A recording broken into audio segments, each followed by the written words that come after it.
Good evening, viewers. You're watching Nahoo News Weekly. Presenting the news to you, it's me, Gifty McConnell. Please stay tuned.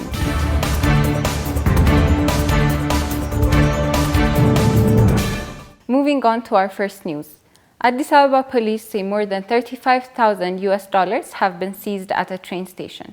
Police in Lideta subcity, Warada 10, arrested a woman who was at Lideta train station when she was about to board a train during mandatory security check by the police. Individuals who violate the rules and regulations within the limits set by the National Bank of Ethiopia on foreign currency will be held accountable for their actions. According to information obtained from Addis Ababa Police Commission, the community has been called upon to intensify its involvement in the fight against money laundering.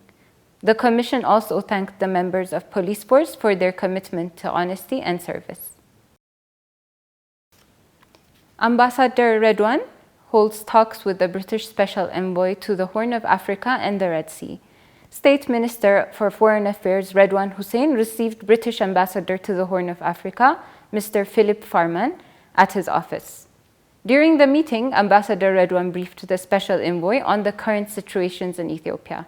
He said there is ample opportunity to reach a national consensus through comprehensive discussions on domestic issues, adding that the federal government is making great efforts to bring peace to the country. He added that the international community should appreciate the government's efforts to cease fire and commitment to peace.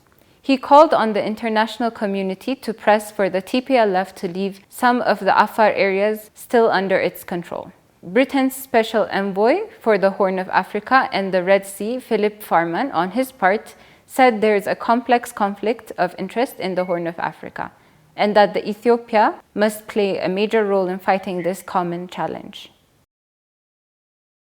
Prime Minister Abiy Ahmed presents awards to federal security forces and institutions.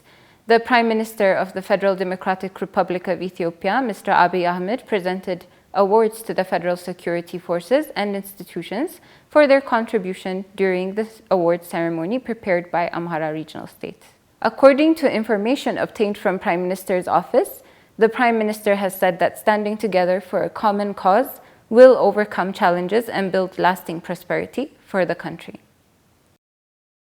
Ethiopians residing in Israel gathered humanitarian support for displaced Ethiopian people. Ethiopians living in Israel donated more than 1.5 million birr worth of food and clothing to the people of Debre Birhan. Ethiopians living in the town of Beth Shemesh in Israel used the slogan, "Assistance is not limited by distance of location, but by distance of the heart." The coordinator of the support, Gebre Waase, said that they have donated 303 quintals of flour and cloth worth 1.5 million birr. He also mentioned that the funds were collected from Ethiopians residing in Israel. Debre Birhan's mayor's office deputy head Antane Gebre እግዚአብሔር thanked Ethiopians residing in Israel for their support. He added that displaced communities are still in dire conditions and called for other Ethiopian diaspora to support them. The Ministry of Foreign Affairs said that the government is intensifying its efforts with members of the diaspora to prevent the passage of HR 6600 and S3199 draft bills. According to Dina Mufti, spokesperson for the ministry, several steps have been taken to prevent the draft bills from being passed. He said US officials have been informed that the draft bills will endanger not only Ethiopia, but also regional peace and development. He also tried to explain that it would exacerbate the humanitarian crisis by disrupting humanitarian efforts, especially for those in need.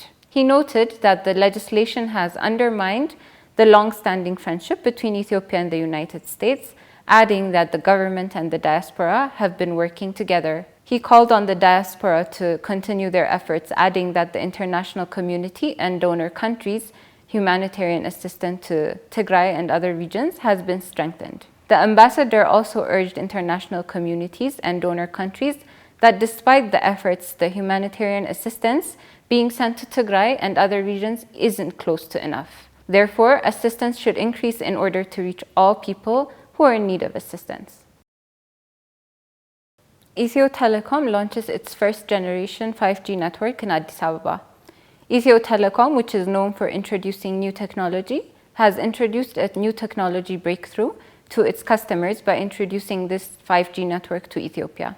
The state-owned Ethio Telecom launched its first 5G network on May 9, 2022.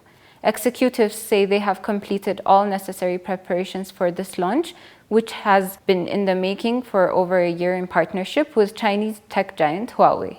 Ethio Telecom has spent at least $41 million on Huawei-powered core systems that would allow for the accommodation of 5G.